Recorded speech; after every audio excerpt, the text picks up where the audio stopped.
Book 19. Euryclea recognizes Odysseus. So Lord Odysseus remained in the hall behind, thinking of ways he might kill off the suitors with Athene's help. He spoke out immediately to Telemachus. His words had wings.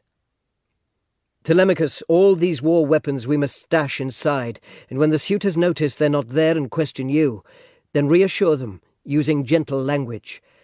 I've put them away in a place far from the smoke. Those weapons are no longer like the ones Odysseus left when he set off for Troy so long ago. They're tarnished. That's how much the fire's breath has reached them. Moreover, a god has set a greater fear inside my heart. You may get drunk on too much wine, then fight amongst yourselves and wound each other.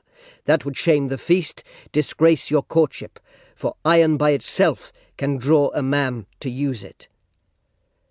Odysseus finished. His dear father's words convinced Telemachus. He called his nurse Euryclea and said to her, "Nurse, come and help me. Keep the women in their rooms so I can put away in storage these fine weapons belonging to my father. Since the time he left when I was still a child, no one's looked after them, and smoky fires have dirtied them. Now I want to keep them beyond the reach of breathing fire." His dear nurse Euryclea then said to him, "Yes, my child. May you always think about caring for this house, guarding all its wealth. But come, who will go off and fetch a light and carry it for you, if you won't let the servant women, who could hold the torch, walk out in front of you?" Shrewd Telemachus then answered her and said, "This stranger will. I won't let anyone who's touched my food rest idle, not even if he's come here from somewhere far away." Telemachus spoke. She did not reply. Her words could find no wings.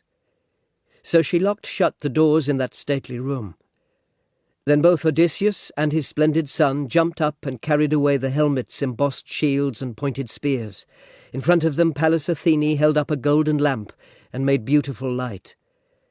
Then suddenly Telemachus spoke to his father.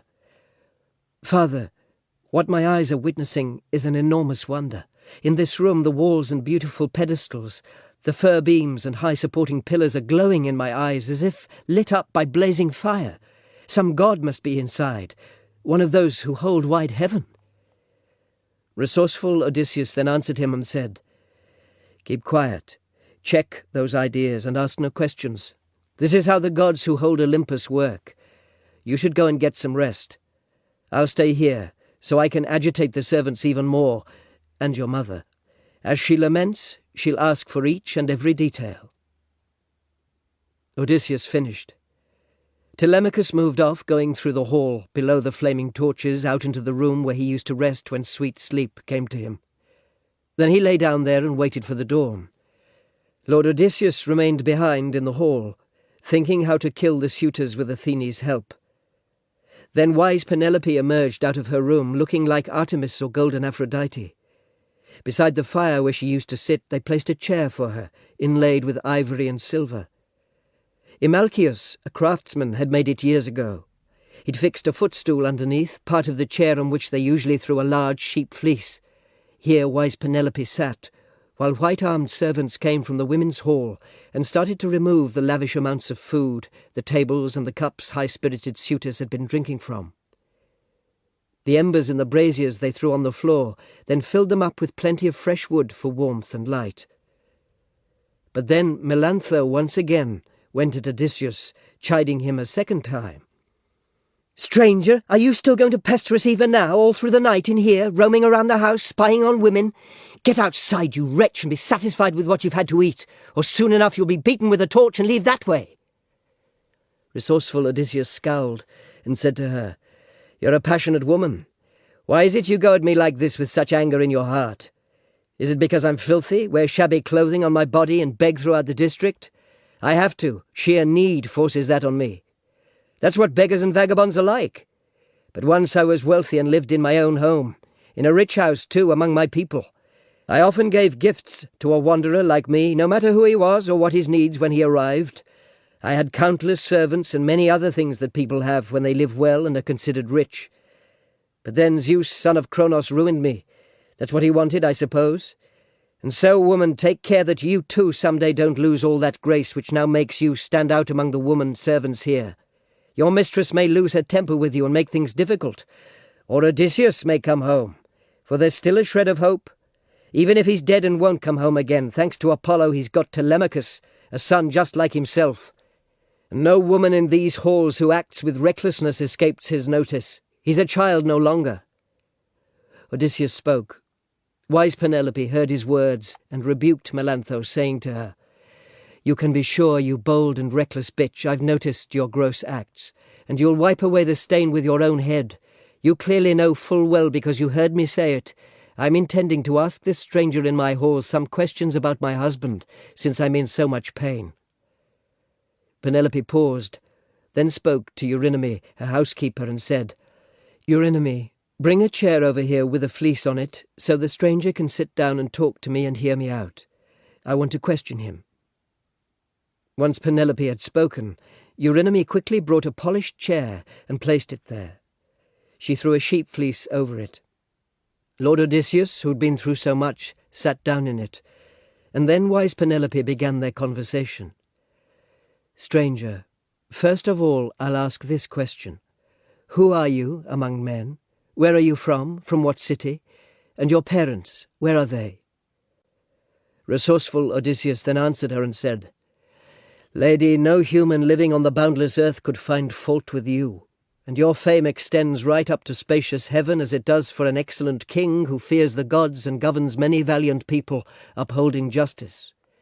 His black earth is rich in barley and in wheat, and his orchards are laden down with fruit.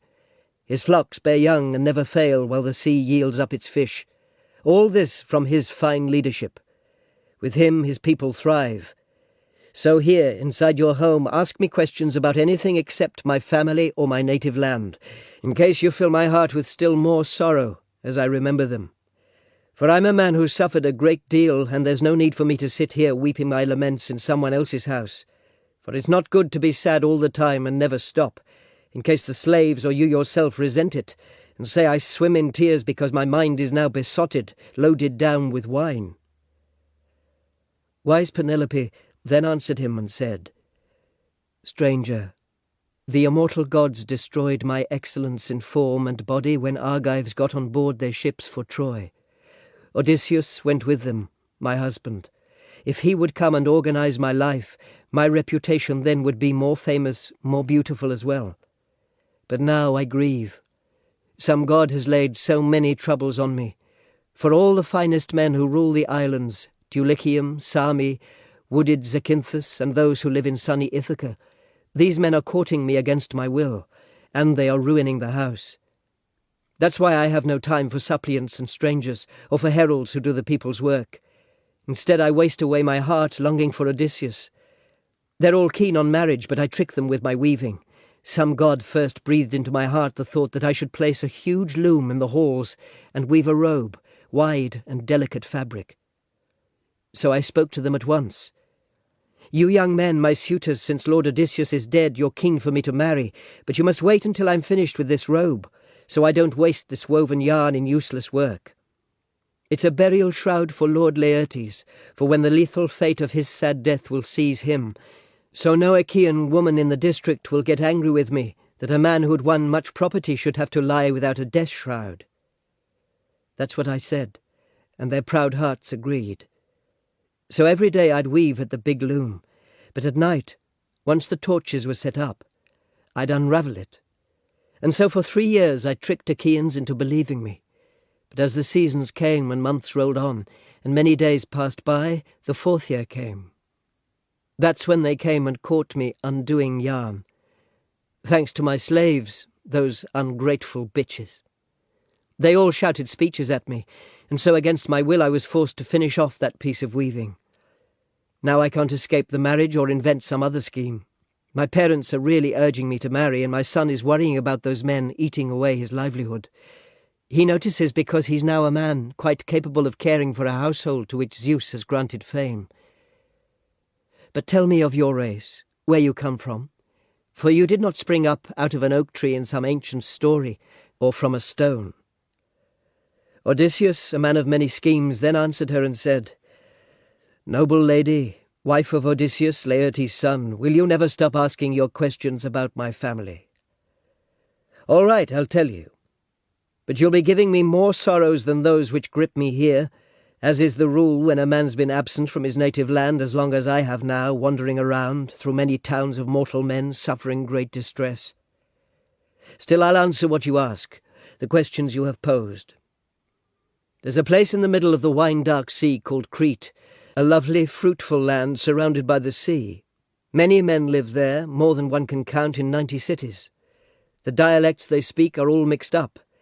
There are Achaeans there and stout-hearted native Cretans too, Sidonians and 3 groups of Dorians and noble Pelasgians. Their cities include great Knossos, where King Minos reigned, after he'd talked with Zeus for 9 full years, the father of my father, brave Deucalion. Deucalion had me and King Idomeneus, but Idomeneus went away to Troy in his beaked ships with Atreus' sons. My name's well known, Ethon, the younger son, but Idomeneus was older by birth and was the finer man. I saw Odysseus there and gave him welcoming gifts. The wind's force brought him to Crete as he was sailing on, bound for Troy. It drove him off his course, past Malea. He'd moored at Amnisus, where one finds the cave of Ilithyia, in a difficult harbour, fleeing the storm, but only just. He went immediately up to the city and asked for Idomeneus, saying he was his loved and honoured friend. But by now 9 or 10 days had gone by since Idomeneus had set off for Troy in his beaked ships. So I invited him into my house, and entertained him well, with a kind welcome, using the rich store of goods inside my house. For the others, comrades who followed him, I gathered up and handed out barley from the public stores, gleaming wine and cattle for sacrifice, enough to satisfy their hearts. And there those Achaean lords remained 12 days. The great north wind held them there, penned them in. He would not let them stand up on the earth. Some angry deity had stirred him up. But then on the 13th day, the wind eased off, and they put out to sea. As Odysseus spoke, he made the many falsehoods seem like truth. Penelope listened with tears flowing down. Her flesh melted. Just as on high mountains snow melts away under west wind's thaw, once east wind blows it down, and as it melts the flowing rivers fill. That's how her fair cheeks melted then, as she shed tears for her husband who was sitting there beside her. Odysseus felt pity in his heart for his grieving wife, but his eyes stayed firm between his eyelids, like horn or iron, and he kept up his deceit to conceal his tears. But then, when Penelope had had enough of crying and mourning, she spoke to him once more and said, "Now, stranger, I think I'd really like to test you out, to see if you did in fact entertain my husband and his fine companions there in your halls, as you asserted. So tell me, what sort of clothes had he on his body, and the kind of man he was, and tell me about his comrades who went there with him." Resourceful Odysseus then answered her and said, "Lady, it's difficult to tell you this for any man who's been away so long. It's now the 20th year since he went off and left my country. But I'll describe for you how my heart pictures him. Lord Odysseus wore a woolen, purple cloak, a double one. The brooch on it was made of gold, it had a pair of clasps and a fine engraving on the front, a dog with its forepaws holding a dappled fawn, gripping it as it writhed. Everyone who saw it was astonished at those gold animals. The dog held down the fawn as he throttled it, and the fawn was struggling with its feet, trying to flee. I noticed the tunic on his body, glistening like the skin of a dry onion. It was so soft and shone out like the sun. In fact, many women kept watching him in wonder. And I'll tell you something else. Keep in mind, I don't know if Odysseus dressed his body in these clothes at home, or if some comrade gave them to him on his swift ship after he went aboard, or perhaps a stranger did.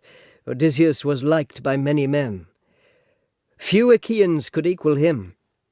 I gave him gifts myself, a bronze sword, a lovely purple cloak with a double fold and a fringed tunic, and I sent him off on his well-benched ship with every honour.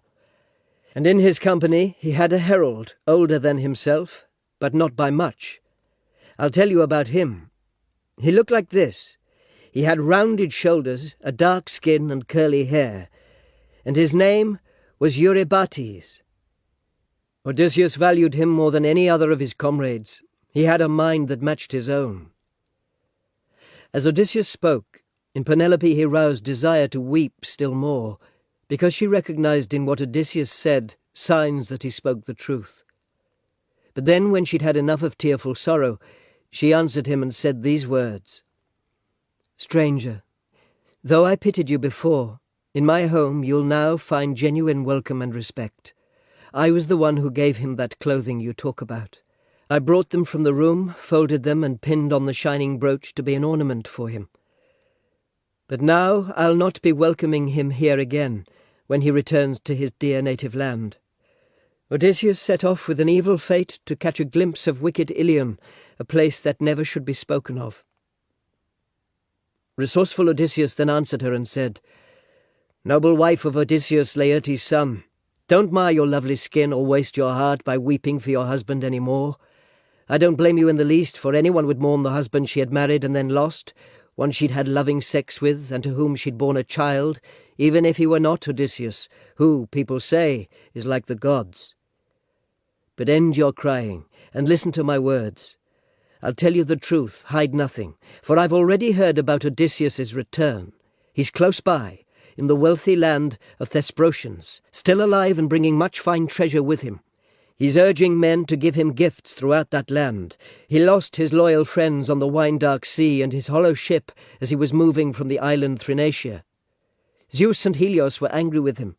His crew had slaughtered Helios's cattle, so they all perished in the surging sea, but Odysseus, holding onto the ship's keel, was tossed by waves on shore in the land of the Phaeacians, who, by their descent, are close relations of the gods. These men honoured him with all their hearts, just as if he were a god. They gave him many gifts and were keen to bring him home unharmed. Odysseus would have been here long ago, but to his heart it seemed a better thing to visit many lands collecting wealth. For above all mortal men, Odysseus knows ways to win many advantages. No other man can rival him in this. That's what Phaedon, the Thesprotian king, told me, and he swore to me in person as he poured libations in his home. The ship was launched, and comrades were prepared to take him back to his dear native land. But before they left, he sent me away. It happened that a Thesprotian ship was sailing for wheat-rich Dulichium. He showed me all the rich possessions Odysseus had collected. There was enough to feed his family for 10 generations. That's how much was lying in storage there in that king's house. Odysseus, he said, had gone to Dodona to find out there from the towering oak what plans Zeus had for the voyage back to his dear native land after being away so long. Should he come openly or in secret? He's nearby and safe and will be here soon. He won't stay away from his friends and native land much longer. I'll make an oath on that for you. May Zeus be my first witness, highest and best of gods, and the hearth of excellent Odysseus, which I've reached. All these things will happen, just as I describe. In this very month, Odysseus will come as the old moon wanes and the new moon starts to rise." Wise Penelope then answered him and said, "O stranger, I wish what you have said might come about. You'd soon come to recognize my friendship and so many gifts from me that any man who met you would call you truly blessed. But my heart has a sense of what will be. Odysseus won't be coming home again, and you'll not find a convoy out of here because there are no leaders in this house, not the quality of man Odysseus was, if there was ever such a man, to welcome honoured strangers and send them on their way. But you servant women, wash this stranger and prepare a place to sleep, a bed, cloaks, bright coverlets, so in warmth and comfort he may reach dawn with her golden throne. Tomorrow morning early give him a bath and rub him down with oil, so he'll be ready to take his seat inside the hall and eat his meal beside Telemachus. Things will go badly for any of them who injures him and pains his heart. That man will accomplish nothing further here, even though his rage is truly fierce. How will you learn from me, stranger, that I in any way excel among all women for my prudent plans and my intelligence, if you dine here in my halls dressed in filthy, ragged clothes? Men don't live long, and if a man is harsh and thinks unfeelingly, then everyone lays painful curses on his future life, and when he's dead they all make fun of him. But if a man is innocent and thinks with no sense of injury, then strangers bear his fame far and wide among all men, and many say of him, he's a true man." Resourceful Odysseus then answered her and said, "Honoured wife of Odysseus, Laertes' son, I've hated cloaks and shining coverlets since I first left the mountain snows of Crete, when I departed on my long-oared ship. So I'll lie down as I've been doing before through sleepless nights. I've lain many nights on foul bedding, awaiting bright-throned dawn, and having my feet washed brings no delight into my heart. No woman in your household will touch my feet, none of the serving women in your home, unless there is an old one, who knows true devotion, and has suffered in her heart as many pains as I have. I'd not resent it if she touched my feet." Wise Penelope then answered him and said, "Dear stranger, no guest from distant lands who's come into my house has ever been as wise as you, or more welcome. Your words are all so sensible and thoughtful. I do have an old woman with an understanding heart. She gave my helpless husband her fine care the day his mother first gave birth to him. Although she's weak and old, she'll wash your feet. So come now, stand up, wise Euryclea, and bathe a man the same age as your master. Perhaps Odysseus has feet and hands like his, for mortal men soon age when times are bad." Penelope spoke, and the old woman held her hands over her face and shed warm tears. She spoke out, uttering words of sorrow. "Alas for you, my child, there's nothing I can do. Zeus must despise you above all people, though you have a heart that fears the gods. No mortal up to now has given Zeus, who hurls the thunderbolt, so many rich burned pieces of the thigh, or offered up such well-chosen sacrifice as you've made to him, praying you might reach a sleek old age and raise your splendid son. But now from you alone he's taken away the day that you'll return, and it may be that women in some strange and far-off land make fun of him as well, when he arrives at some famous home, the way these bitches mock you here, all of them. To stop their slurs, their insults, you won't let them wash your feet. But Icarius' daughter, wise Penelope, has asked me to do it, and I'm willing. So, for Penelope's sake, I'll bathe your feet, and for yours, since the heart in me is stirred with sorrow. But come now, listen to me. Hear what I say. Many worn-out strangers have come here, but none of them, I tell you, was so like him to look at.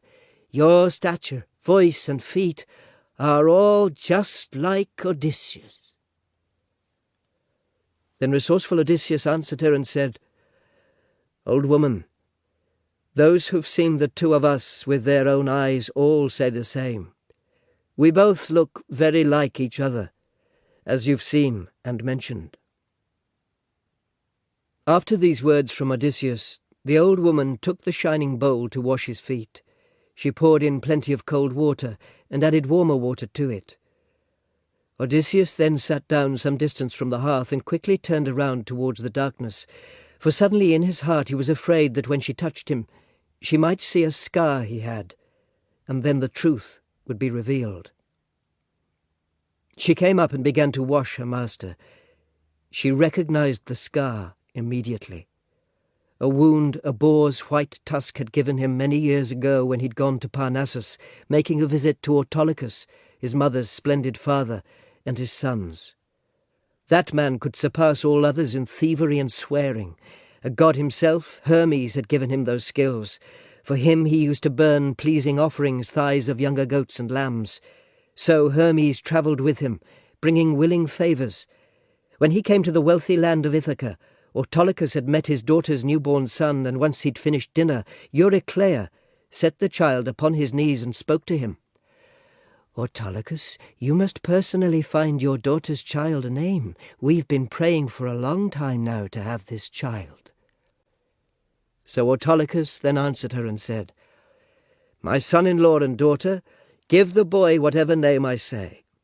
Since I've come here as one who's been enraged at many people, men and women, on this all-nourishing earth, let him be called Odysseus, a man of rage. As for me, when he's become a full-grown man and comes to see his mother's family home at Parnassus, where I keep my property, I'll give him some of it and send him off. He'll be delighted." It was for that reason, to get those splendid presents from Autolycus, that Odysseus had come. Autolycus and his sons clasped his hand in welcome, greeted him with kindness, and his mother's mother, Amphithea, hugged him, kissed him on the head and both his lovely eyes. Autolycus then called out to his noble sons to prepare a meal, and they answered to his call. Quickly they brought in a male ox 5 years old, flayed it, and prepared the beast, slicing up the limbs. They cut these skillfully, pierced the meat with spits, roasted them with care, and passed around the portions. Then they dined all day long until the sun went down. They feasted equally, their hearts were quite content. But when the sun went down and darkness came, they lay down to rest and took the gift of sleep. But as soon as rose-fingered early dawn appeared, they went off to the hunt, with Autolycus's sons and dogs as well, and Lord Odysseus left with them. They climbed up steep, tree-covered Mount Parnassus and quickly reached its windy gullies. By this time Helios had just begun to strike the fields, rising from deep streams of gently flowing ocean. The beaters reached a clearing. The dogs went first, ahead of them, following the tracks. Behind them came Autolycus' sons, with Lord Odysseus in their group close to the dogs. He was holding up his long-shadowed spear. Now, right there, a huge wild boar was lying in a tangled thicket. It was so dense the power of watery winds could not get through, none of Helios's rays could pierce it, and the rain would never penetrate. There were fallen leaves in piles around the place. The sound of rustling feet from men and dogs as they pushed on the hunt came round the beast, and he charged from the thicket to confront them. His back was really bristling, eyes flashing fire, as he stood at bay before them. Odysseus rushed in first, his strong hands gripping the long spear, keen to strike the boar. But the beast got the jump on him and struck him above the knee, charging at him from the side, a long gash in his flesh sliced by its tusk. But it didn't reach Odysseus's bone. But then Odysseus struck the boar, hitting it on its right shoulder. The bright point of his spear went clean through. The boar fell in the dust, squealing, and its life force flew away. Autolycus's dear sons attended to the carcass. They skillfully bound up the wound on noble godlike Odysseus, staunching with a spell the flow of his dark blood. And then they quickly went back to their dear father's home.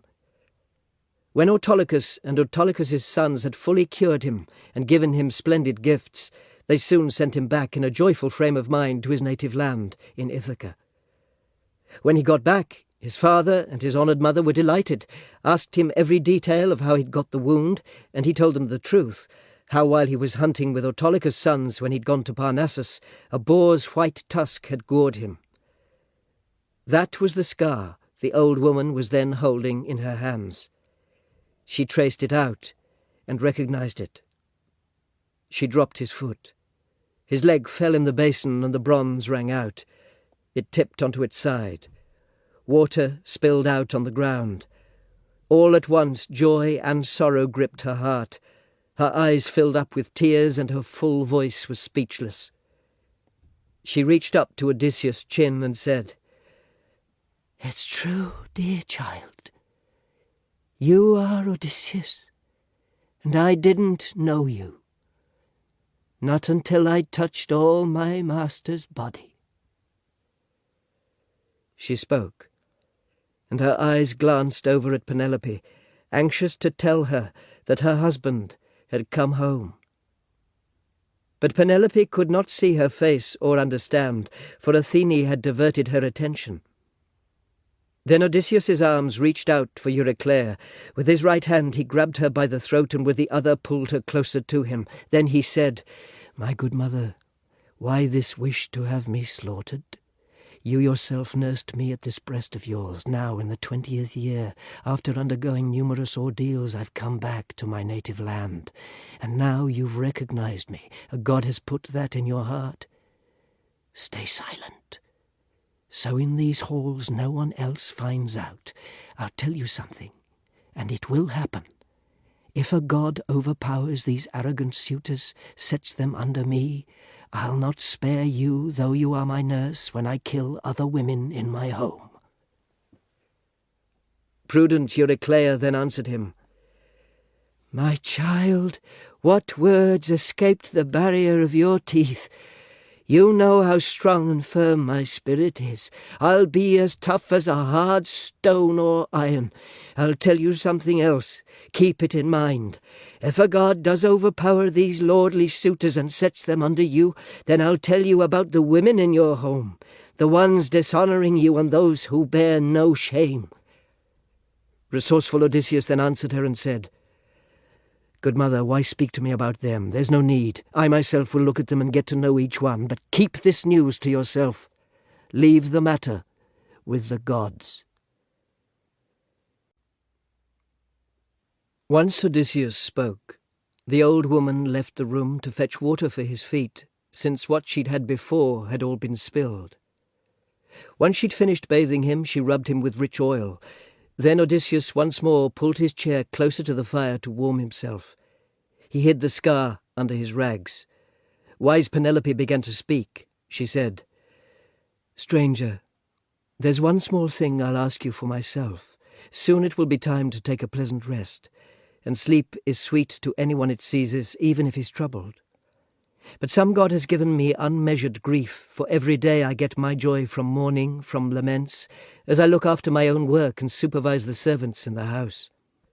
But when night comes and sleep grips everyone, I lie in bed and piercing worries crowd my throbbing heart and give me great distress while I mourn. Just as Pandareusis' daughter, the nightingale of the green woods, sings out her lovely song when early spring arrives, perched up in thick foliage of the forest, and pours forth her richly modulating voice in wailing for her child, beloved Itylus, Lord Zethus' son, whom with the sword one day she'd killed unwittingly. That's how my heart moves back and forth in its uncertainty. Should I stay with my son and keep careful watch on all possessions and my female slaves and my large and lofty home, honouring my husband's bed and what the people say, or go off with the best of those Achaeans who court me in my halls, the one who offers countless bridal gifts?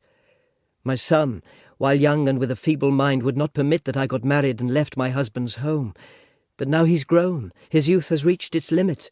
He's begging me to go back home again, to leave this house, for he's very worried about the property which these Achaeans are using up. But come, listen to my dream and interpret it for me. In this house I have 20 geese come from the water to eat my wheat, and when I look at them, I am delighted. Then, from the mountains, a huge hook-beaked eagle came and killed them, snapping all their necks. They lay there in piles inside my hall while he was carried up into a shining sky. Now in that dream I wept and wailed. Meanwhile all around me fair-haired women of Achaea gathered, as in my sorrow I was there lamenting that the eagle had slaughtered all my geese. But he came back, and sitting on a beam projecting from the roof, checked my sorrow, and in a human voice spoke out to me. Daughter of famous Icarius, you must be brave. That was no dream, but a true glimpse of what will really happen. The suitors are those geese, and I am here. Before I was an eagle, but now I've come as your own husband who will execute a cruel fate on each and every suitor. That's what he said. Then sweet sleep released me. When I looked around the hall, I saw the geese. They were pecking at the wheat beside the trough, as they used to do before. Resourceful Odysseus then answered her and said, Lady, it's quite impossible to twist another meaning from this dream, since the real Odysseus has revealed to you how he will end all this. The suitors' deaths are all plain to see, and not one of them will escape destruction and his fate. Wise Penelope then gave him her reply. Stranger, stories told in dreams are difficult. Their meanings are not clear, and for people they are not realized in every detail. There are 2 gates for insubstantial dreams, one made of horn and one of ivory. Those which pass through the fresh-cut ivory deceive, the words they bring are unfulfilled. Those which come through the gate of polished horn, once some mortal sees them, bring on the truth. But in my case I don't think that strange dream came through that gate. It really would have been a welcome thing to me and to my son. But I'll tell you something else, keep it in mind. That morning is already drawing near which will separate me from Odysseus' house, a day of evil omen. I'll now organize a competition, featuring those axes he used to set inside his hall, in a line like a ship's ribs, 12 of them in all. He'd stand far off and shoot an arrow through them. I'll now set up this contest for the suitors. The one whose hand most deftly strings his bow and shoots an arrow through all 12 axes is the one I'll go with. I'll leave my house where I've been married, a very lovely home, full of what one needs to live. Even in dreams, it will stay in my memory forever.